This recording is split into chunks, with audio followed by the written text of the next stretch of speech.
வயதான காலத்தில் நம்ம தடுமாடி படுக்கையில் விழுந்துட்டோம்னா பணம் இல்லாமல் சரியான முறையில் கவனிக்க முடியாமல் பல குடும்பங்களில் பல முதியோர்கள் ரொம்ப இறுதி காலத்தில் கஷ்டப்படுறாங்க.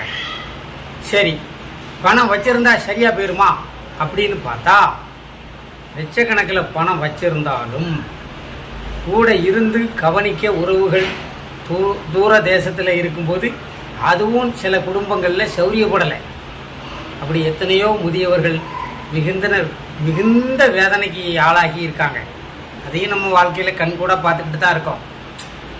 ஒரு பக்கம் பணம் இல்லாமல் கவனிப்பாரற்று கிடக்காங்க, இன்னொரு பக்கம் பணம் இருந்தும் கவனிப்பாரற்று கிடக்காங்க. இறுதி காலம் ரொம்ப சுபிட்சமாக இருக்கணும்னா அதுக்கு கொஞ்சம் இறை அருள் வேணும். இறைவன் தான் அதற்குரிய ஏற்பாடுகளை செய்ய முடியும். மனிதனால் முடியவே முடியாது. ஒன்று, பணம் இல்லாமல் பல முதியவர்கள் துன்பத்துக்கு ஆளாகிறாங்க படுக்கையில் கிடந்து.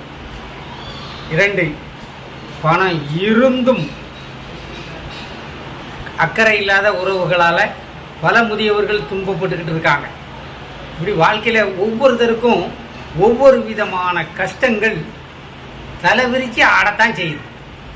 நம்மளை மாதிரி இலக்கண மனசுக்காரன் அங்கேயும் இல்லாமல் இங்கேயும் இல்லாமல் ரொம்ப பரிதவிக்க வேண்டிய ஒரு சூழ்நிலை ஏற்பட்டுருது.